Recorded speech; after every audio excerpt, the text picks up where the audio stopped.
Hello and welcome to Off the Shelf Reviews.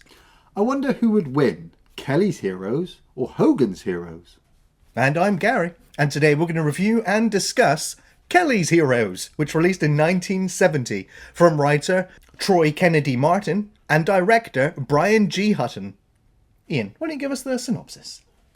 Well, the story follows Clint Eastwood's character, Kelly. He is a soldier in the American Army during World War II, and he has just come across the information that the German Army are moving a vast quantity of gold bars to a bank. Kelly comes up with the idea of getting his platoon together and heading there to try to steal the gold and get out of the army.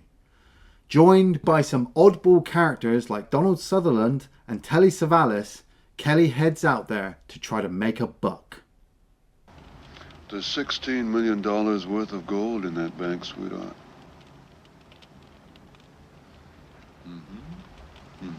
Man, I'm so glad this film's turned up on our to-do list. This is one of those war films that I've always been excited about returning back to. I haven't seen this film in over 20 years. Wow, yeah. And this was a lot of fun to revisit. Now, this film, I was surprised, was made on a budget of just $4 million because it feels like a lot more. But then I'm like, I don't know what $4 million was like in 1970. It's a lot. Considering they went and shot this in Yugoslavia just to try to save some money. And it also turns out that Yugoslavia still had a stockpile of World War II German and American and British equipment. So they were like, I think we'll shoot it there. Might save ourselves some money. But believe it or not, Clint Eastwood signed on to this film because he wanted to work with the director he had just finished working with, which was Don Siegel. But he was in post-production issues right now with Two Mules for Sister Sarah. Okay. Which he'd also worked on, well, obviously, with Clint. Right. And so Clint was locked into this contract with the director then. He was just like, no, I wanted to work with you. But conveniently, he ends up working this time around with Brian G. Hutton, which he'd also worked with 2 years ago with Where Eagles Dare. Yeah. I was like, okay, so we've actually still got a pretty competent director here. But then I also noticed the writer, Troy Kennedy Martin, who a year before had written Italian Job. Wow. So I was like, so he's gone from one heist movie to another. I was like, that's all you needed to know. It's just like, because the Italian Job was massive success. Yeah. Great, cult movie, and then followed it up with Kelly's Heroes. It's just brilliant. That's brilliant. I also think it's kind of funny as well that Clint Eastwood has gone from, one Western, The Good, the Bad, and the Ugly, where he's making his way across the story to get to this gold. And he's doing the exact same thing in this movie. Right, yeah. Like Clint Eastwood must have looked at contracts back in the day and gone, yeah, I'm pretty sure I can play this. I have just played it like 2 seconds ago. Well, believe it or not, he's like the only straight man in this film. Everyone else, as you said in your opening, are just, they're weirdos, they're crazy, they're eccentric, they're just not normal. But that's what's so good about this. This is a comedy film. But it's not like a Police Academy. No, it's not a Tropic Thunder. No, but it has a light-hearted tone to it. But you wouldn't necessarily get that right away because when the film starts, it's raining, it's nighttime, there's bombs going off, there's people running and screaming and yelling, there's gunfire, and we get all of the credits names pop up as we pan across this truck and we see this captured German officer and Kelly sat beside him. Well, it's like a German kind of armored division, isn't it? There's Tiger tanks there, there's German soldiers, and I couldn't work out how the fuck Kelly had got in this situation, because he is sat behind the wheel of this Jeep with this German commander next to him and 2 army buddies in the back, and I'm thinking, how did he even get into this situation where German soldier tells him to move and then turns and realizes that it's an American sat in the Jeep, so then they have to race off, and like Gary said, over the credits there's just music playing, there's explosions going off, and you're in it, you're in this war movie, but it's more of a war/heist movie, you know. So but it doesn't become that for quite a while because we have like 30 minutes or so establishing all the characters whilst Kelly's building up the idea of this heist, because we get introduced to these characters and they're all just milling around. They're being shelled by friendly fire at the moment. By I think Mulligan. Yeah, but it's the fact as well, like the war seems to be the backdrop for all of this going on. Where a lot of I don't want to say good war movies, because this is a good war movie. A lot of great war movies, I suppose. This is great as well. I'm getting confused. A lot of war movies, they have that kind of idea where, it's serious, constantly serious. There are some serious missions, objectives to deal with. There are some serious kind of situations to deal with. People are dying kind of left and right. You get used to a character and all of a sudden they're dead, so you feel bad for it. This movie, the war is more of the backdrop. Like we said, Telly Savalas is inside this house screaming down the radio that he's being mortared by his own guys, but we don't actually see any of that outside. We just hear it. We hear the cacophony of just explosions going off and soldiers coming in telling them, look, the Germans are advancing over the river. What should we do? And he's like, hold them. I don't know what else I can tell you, because he's a sergeant, isn't he? That's right. So he's in charge of the platoon, but he's answering to a captain who's actually buggered off somewhere else. He's like in the shed, like fixing up this boat. Yeah. He's just like, have you seen this? This is great. I think I'll take it back to France with me. Yeah. Until everyone else is like, what? Like, Telly Savalas's Big Joe, just like, look, we need you to lead these men. And he's like, well, Sergeant, I think you're doing a pretty good job anyway. Yeah. So I'll leave it to you. I'll leave it to you.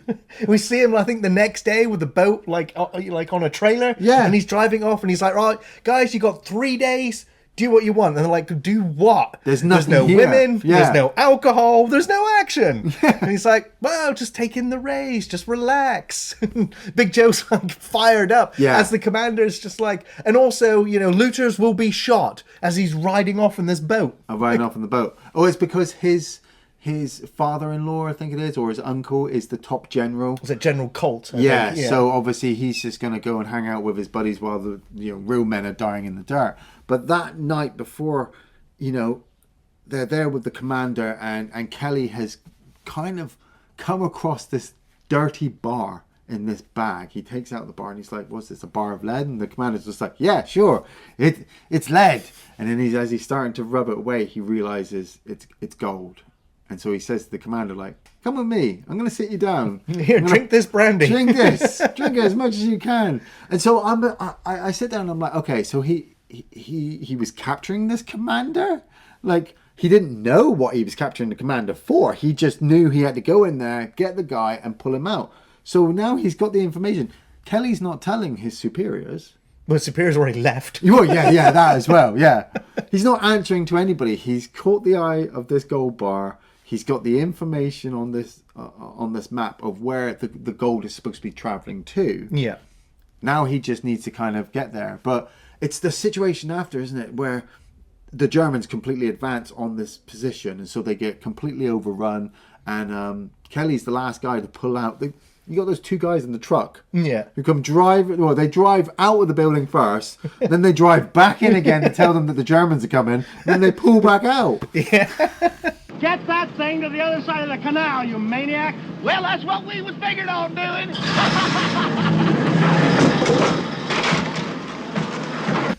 Yeah, I mean, it's great though. I think it's really well seen. It's got that atmosphere to it. Yes. But what I really like during all this period is just how disillusioned everyone is about the war. Yes, they're fed up, they're agitated, they're bored. Yes, they're not enjoying. Obviously their senior officers are just being in this film being portrayed as completely useless. Yeah, and so Kelly's the one he's got this idea. I'm gonna go and get that gold. Like, be damned with this war. Yeah. We also find out that he was a lieutenant who got twice demoted. Yes. Because apparently he was given orders to go and attack this location, and it turned out it was a friendly location and they got wiped out. Yeah. So he took the blame for it. The fall guy bumped down to private. So he's got even more reason to just hate on the military and the predicament he's in. Yeah. And so he starts, putting a plan together. He goes over to Mulligan, the guy who's been doing all the artillery shells, and he's like, look, this location at this time, I need you to mortar the hell out of it. Yeah. And he's like, well, I can't do that. I've not got the orders to. And it's like, well, is this orders enough for you? Gives him the gold bar. He's like, there's your share. Yeah. And then he goes and recruits Crap Game. Yes. Who's being played by Don Rickles. Oh, yeah. He's just absolutely fabulous in this film as well. He is so fast and quick-witted. Yes.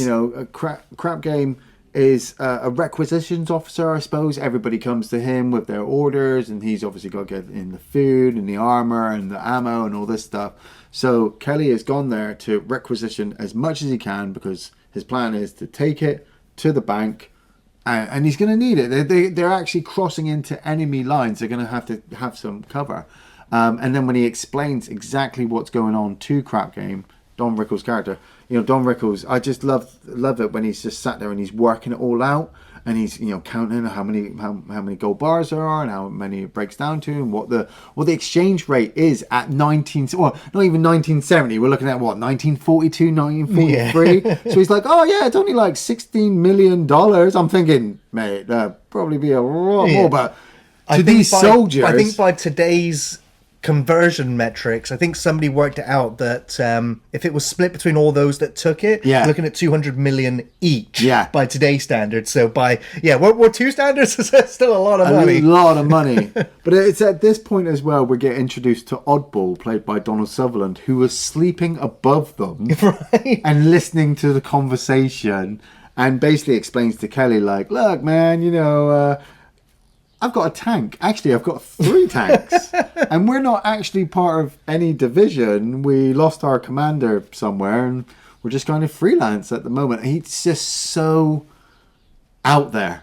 Right? I mean, he's just a goddamn hippie. He's in the war. In World War II, were there hippies in World War II? Well, that's the thing. Like, I got a heavy sense of it on this rewatch, especially. The film is very anti-war, and it carries with it the sentiments of the time the film was made in. Yeah, and it's literally a commentary on the Vietnam War. Yes, placed in a World War II movie. And so that kind of weird juxtaposition of it actually works here, though.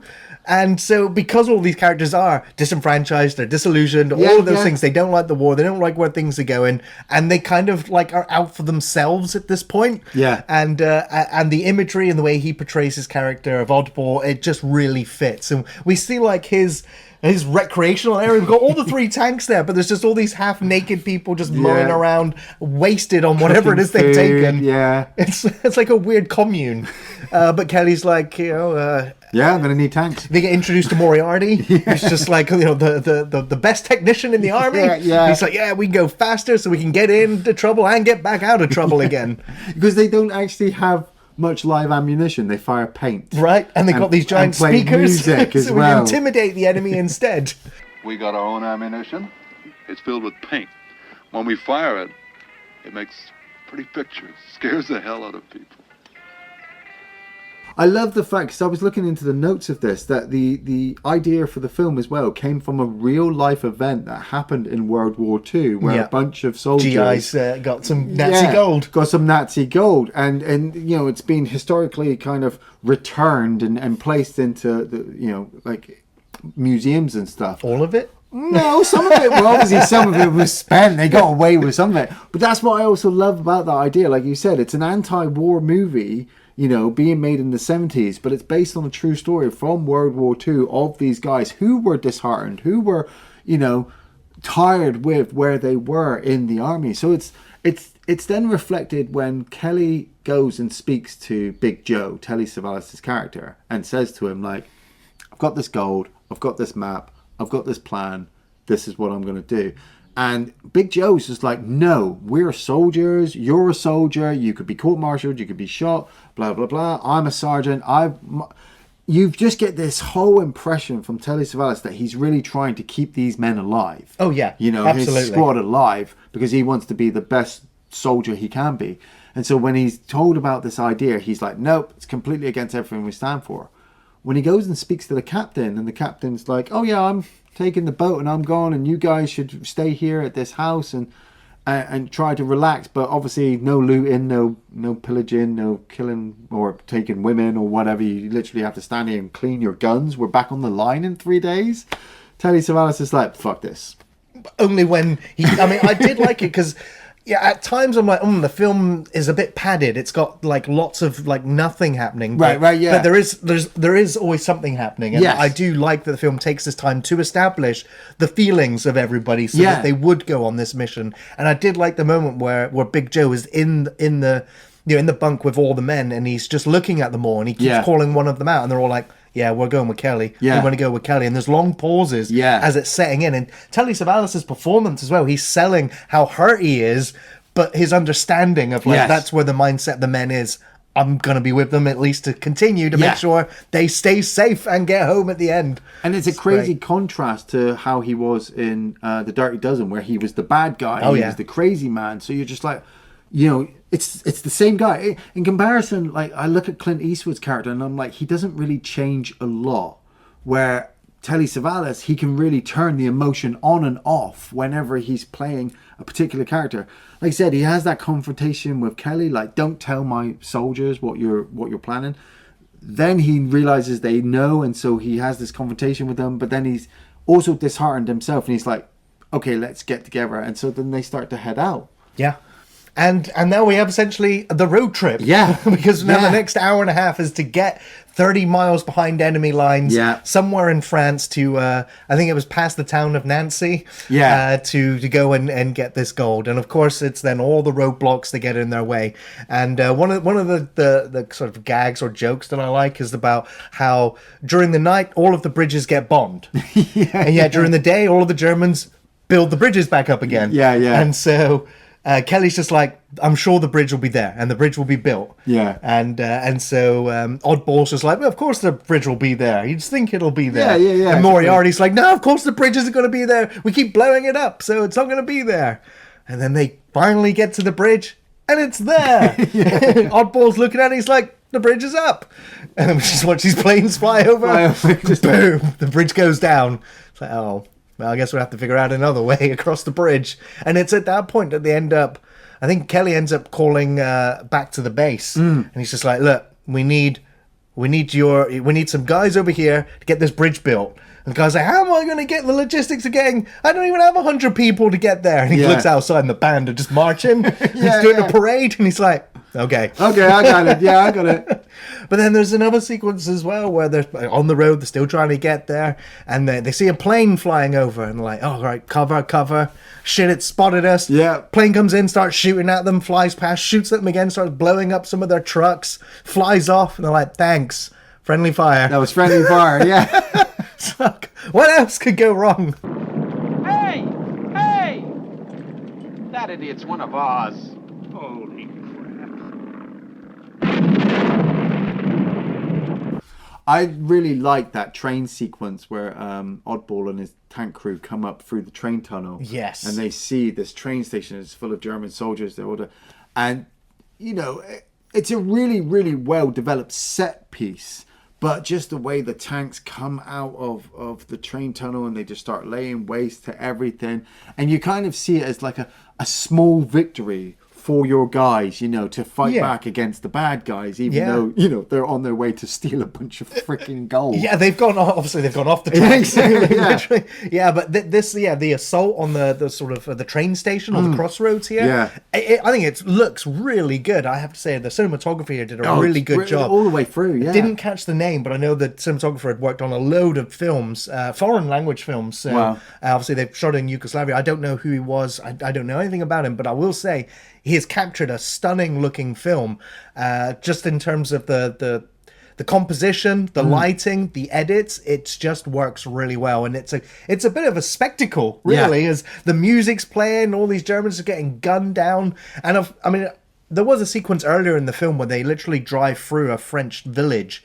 And there's loads of Germans running around, loads of German officers, and they're shooting them as they're driving through the town, and they managed to just get right out of the town without much retaliation. And I was like, okay.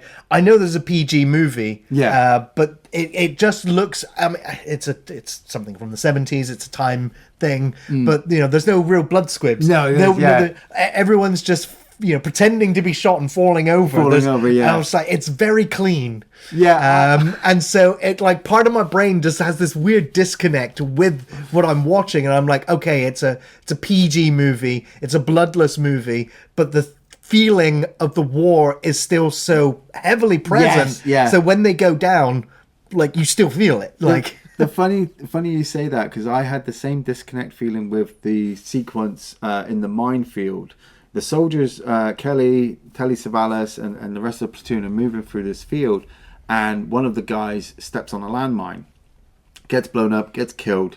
And so the guys are just like, we've walked accidentally into a minefield, get your bayonets out and make your way through.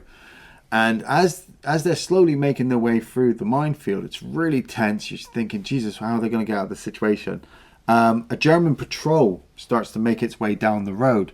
And so you have most of the squad get to a relatively safe spot to ambush the German patrol. But you've got 2 guys still in the field.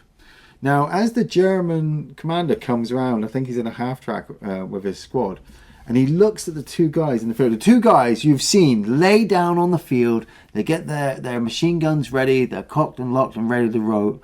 And they're next to each other. And then the commander looks for his binoculars at the same field. And the 2 guys look like they're dead. And one of them's laying on his back. And I'm like... Well, no, I mean, one guy did get blown up by the minefield. That's how they knew they were in a minefield. So he was laying... I know what you're saying, but this shot, and I'll find the shot and I'll show it. This shot is used again after the ambush sequence because Telly Savalas looks into the field with his binoculars to see if the 2 guys are alive, and they use the same shot that the commander had seen before they'd actually died. Yeah. And so I sat there, I rewound it a couple of times, like, did I? Well, oh yeah, right, okay. So you've tried to use this shot and you messed up, but this ambush sequence is really great, you know. But like Gary says, there's just. Where maybe we've just been kind of spoiled with so many war movies, you know, where there's so much blood and guts and gore flying all over the place. This is just like a mini firefight. Yeah. Yeah, well, it may be a mini firefight, but it was the most nail-biting, intense scene I felt in the entire film. From the moment that first guy gets blown up and they realize they're in the minefield and the panic sets in, and then, the bayonets to try to find the mines to clear a path. That was tense. That was really, really well done. And and then the firefight afterwards. And this is another part that I really liked, is Big Joe, again, when he realizes that 2 of his men are still on the minefield and that they're dead. Yeah. And it's one of the other guys, I think it's... Big Joe keeps calling him Barbara. Yeah, I think his name's Barbara or Barb or something Barnum like or something. that. Yeah. And he said, well, maybe they're not dead. And it's Big Joe goes like, look, they're dead. Yeah. We need to go. And again, he was the one who didn't want to see anybody die. He's the one who wanted to bring all of his troops back home after landing at Omaha Beach. Yeah. But it's just not going to happen. And he's the one who, for me, is selling the realities of war. Because everyone else is like, well, off to go get the gold, except for Big Joe, who is heartbroken. I'll back that, because in a way, even though it's called Kelly's Heroes and Clint Eastwood is the main character, you actually don't feel any emotion from him when people are dying. He is just so hell-bent on, let's get to the gold. Now, here's the thing, is that the film's about 2.5 hours long. But MGM cut out 20 plus more minutes from the film, which of course quite upset Clint Eastwood because some of his scenes were included. Oh, wow, where he sits and talks with Big Joe, and he talks about why he's going for the gold, why he's fed up with the war, what actually happened to where he got demoted. And MGM went, cut all that, cut all that, cut all that. Keep the funny tone going. Yes, they cut out all of the character growth moments from the film, according to Clint, which upset him. And now currently they also cut out nudity because there was lots of naked people wandering around Oddball's camp as well. PG rated. So they cut that out. But it's you still get a sense of Kelly's character, but it is a shame that some of that stuff cut out. But I also understand that the film's quite long as it is. It's an epic. I think it's actually just right. Yeah, I'd agree with that as well, because when you balance it, like we said, we've got the emotion coming from Telly Savalas, we've got the kind of crazy money-making kind of sleaziness coming from Crap Game, we've got the crazy hippie character coming from Oddball. So to have Kelly, Clint Eastwood's characters, actually be the neutral one. Yeah. You know, he's neither angry nor cold-hearted. He's kind of right there in the middle, telling his guys, like, look, we're going to do this and we're going to be successful.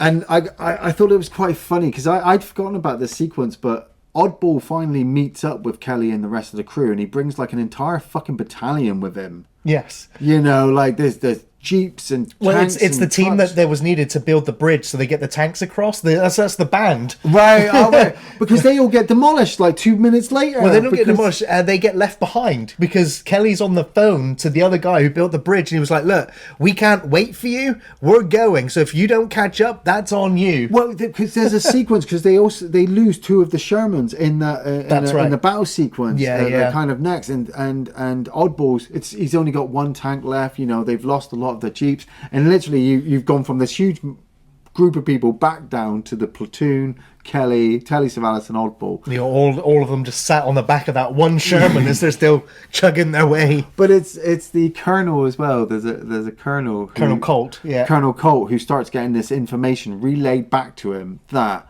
there is a squad of Americans making their way through enemy lines to kind of demolishing everything. They don't know about the gold. Right. And the colonel's just like, well, I got to get there. Well, I've got to get involved. He's listening to the radio chatter and he's like, what's this Big Joe? Yeah. Who's this oddball and crap game? Sounds like code word. They're talking about a heist. What could it be? And you hear other people on the radio going, oh, yeah, but you can't leave us behind. Oh, we're joining you. Yeah, yeah. And he's like, listen to that motivation, Yeah, army. Like, everybody's that's the fighting spirit we need. Get me my jacket. Get me my uniform. We're off to the front line. Yeah. And so, yeah, again, that all complete misunderstanding. It really works. But, I mean, he is, like, when you see him running around on screen, I'm like, yeah, this is a comedy movie. This is a spoof movie now. So, but then when it goes back to them and they get to the town, I'm like, this is deadly serious. The film takes a good chunk of time, like near 15 minutes of Kelly breaking down the plan and moving all of his pieces into position to attack this now occupied French town that's now got 3 Tiger tanks sat in there because he thought this was going to be a steal, like easy in and easy out. But there's a platoon here with those tanks, so it's like they've only sniper got 1 in the Sherman. tower. Then convincing Oddball's like 1 Sherman against 3 Tigers, you're crazy, like that's death. But Kelly's got a plan, and so I like all the maneuvering into place. There's a level of strategy that kind of makes it feel more real, because and usually in a war film they're like, right, huddle together, fade out, off they go, and you watch the plan unfold as it happens. Actually seeing everyone into position, the guy ringing the bell, the sniper guy, the Sherman's in position, people up on the rooftops getting all their marks ready. It's great, and it is great. And they're like, okay, we're gonna start the bells. The Tiger tanks are doing engine turnovers, so let's move the Sherman up in position at that time. Gets into the building, like the barrel of the tank is like right at that little window. So okay, this is set up. So then when the first shots go and hell breaks loose, you follow the action. You already know where everybody is and what everybody's doing, and it plays out really, really well.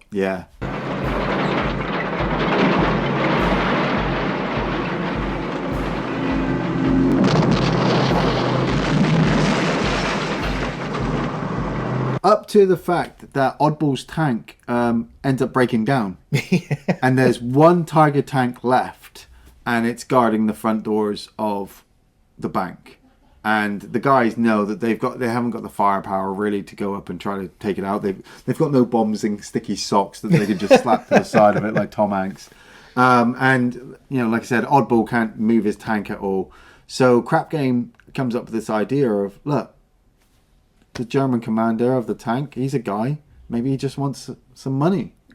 And I never got it the first time around when I watched it. It was just a war movie, I suppose. But watching it this time, you got that beautiful fucking shot of Telly Savalas, Clint Eastwood, and Donald Sutherland just walking, the 3 of them walking towards the tank, and the tank just slowly turning its turret. It could mow them down, it could kill them easily right now, but you know, the commander is probably wondering what's going on, and so he steps out of the tank. And they have that conversation. But just before that, I just want to say how much, I mean, this is one of my favorite parts in the film. And again, this is where the film goes, okay, we're going to engage that comedy dial all the way up, as it's spoofing every Clint Eastwood movie. It's, you know, Sergio Leone kind of finale. Because the music is completely changed. It's set like a showdown. And I love the camera. I'm just looking at Donald Sutherland and he's like, I'm stood next to Clint Eastwood doing a Western His moment. eyes are all over the place. As he's got his gun in his holster and he's ready to quick draw. And there's the fact that they added in the Spurs sound effects as they're walking. I was like, that was absolutely great. Like, I'm just grinning at the silliness of it all. It is. It's so good.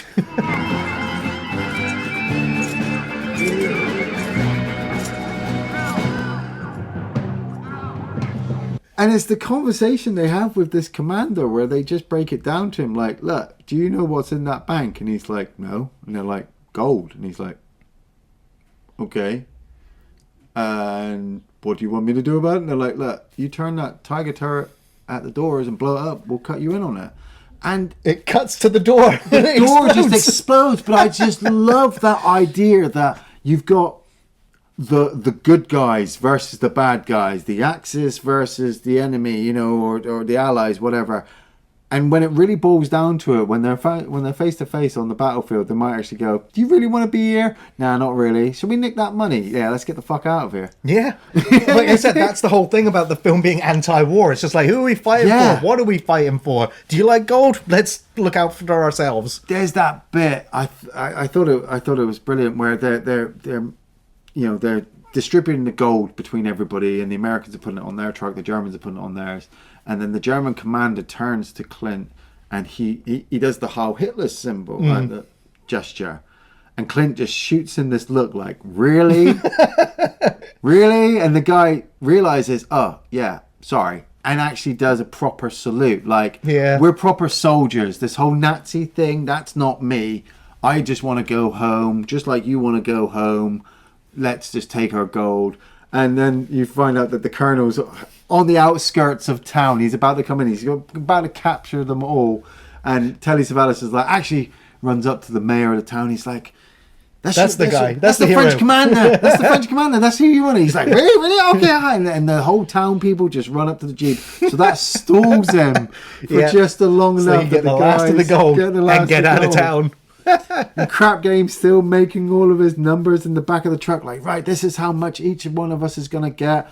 Oddball's got his share, but instead of taking back his Sherman, he's decided to steal a Tiger, like a Tiger tank. How's he going to get through the rest of Germany on that tank? I don't know. I thought he still had his Sherman, but he was going to buy it. No, he bought the Tiger tank. Right. You can tell because they've got that enormous fucking huge cannon. Well, I know, but he also had an attachment at one point that he attaches on there to try and again intimidate.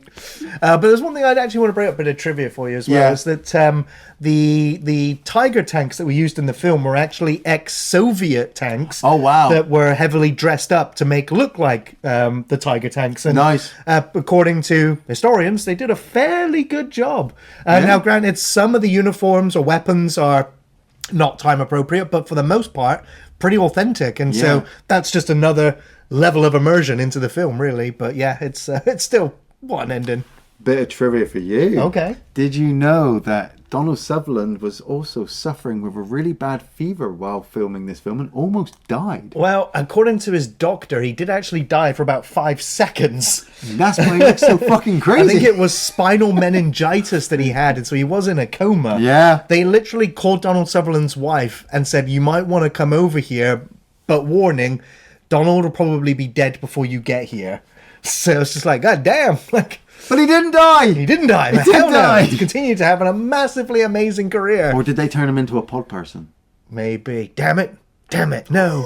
A bit of trivia for you. Oh, okay. Did you know this film was originally called The Warriors? Could you imagine what would have happened to The Warriors? What would that would have been called instead? Oh, Brooklyn Warriors, they might have called it.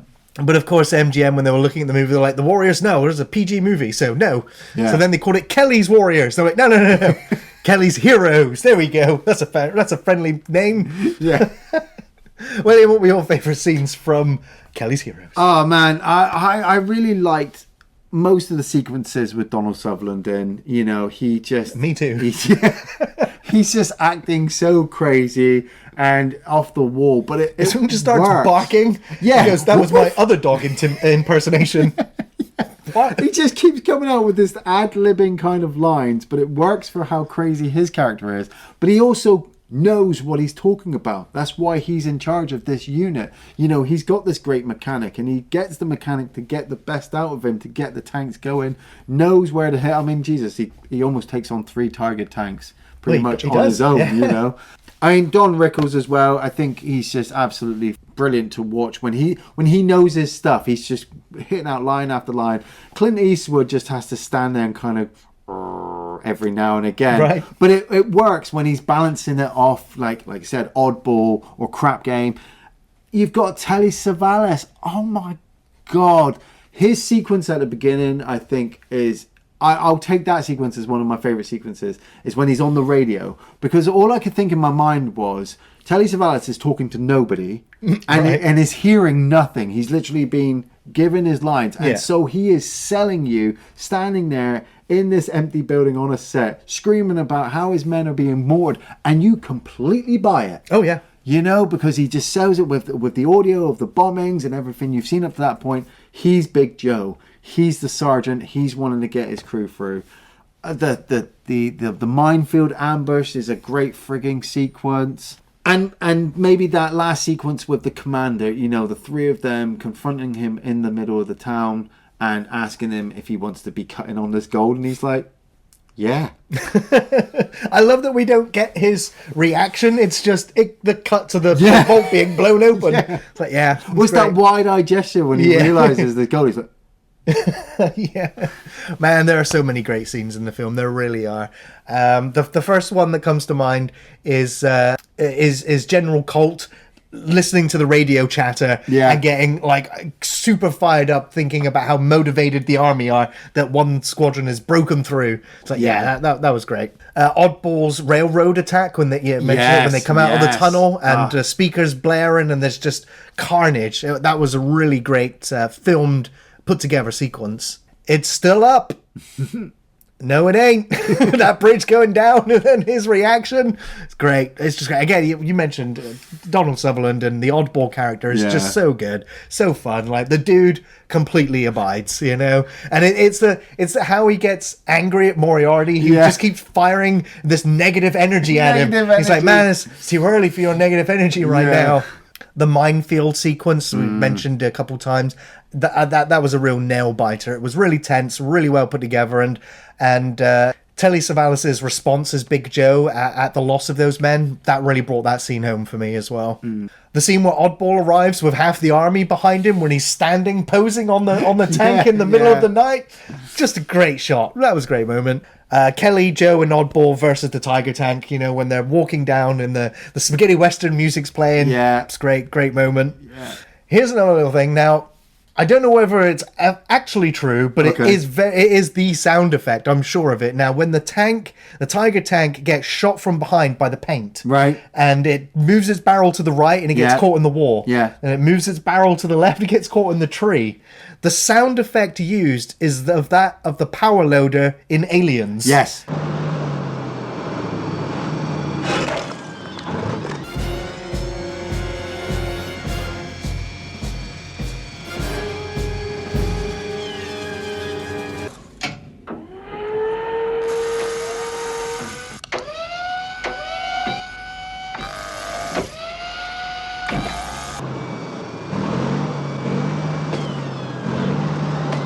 And there's one last thing I have as a favourite, and that's the film's main theme song. Okay, yeah. The music was composed by Lalo Schifrin, and the song was written by Mike Curb and performed by his congregation. Okay. And it's the Burning Bridges song that plays in the middle of the film and at the end. Right. And I was like, it just feels so appropriate for this film. It matches the tone and the feeling and the vibe really, really well. And of course, the rest of the film's music, it's gentle, it's light, it has that moment of tension, but... And it's not warlike. No, that's the thing. That's what that's what makes the film feel tonally... like not a war film. Not a war film, yeah. Ian, do you recommend Kelly's Heroes? I totally recommend Kelly's Heroes, and I totally recommend it even if you don't like war movies. You know, you might be thinking, well, what's in it that I'd enjoy then? Telly Savalas is great, Clint Eastwood is great, Donald Sutherland is great, Don Rickles is great.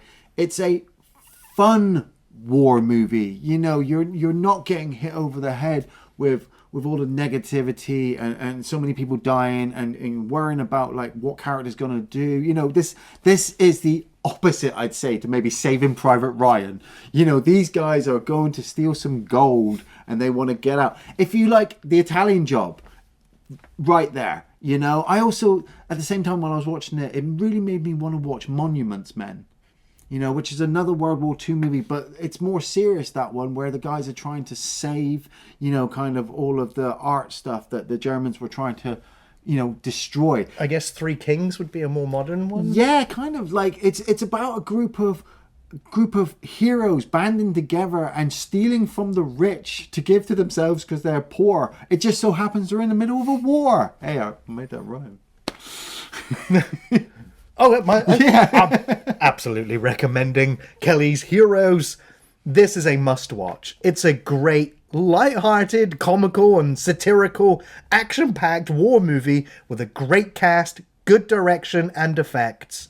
Clint Eastwood was great in the lead as Kelly, with his clenched jaw and straight man approach with a cynical edge, which perfectly highlights the range of eccentric characters he travels with. Donald Sutherland's Sergeant Oddball and Telly Savalas as Big Joe alongside Don Rickles as Crap Game all have moments to shine and share great chemistry. It invests you into their characters and the heist. It's got a wonderful and talented supporting cast that really comes well together here, including the great Harry Dean Stanton. It's a great looking film too, with attention to details in the costumes, locations and props, matched with stunning cinematography highlighting the scope of these locations. And the battle scenes look and feel epic, though they seem fairly tame, as it's mostly bloodless, giving this that PG rating, which is also fine for the overall tone of the film. Watch this for the great cast, the awesome spectacle of the action scenes, and watch a ragtag group of misfits as they attempt to rob a bank deep behind enemy lines. They set out to rob a bank and damn near won the war instead. Thanks for watching Off the Shelf Reviews.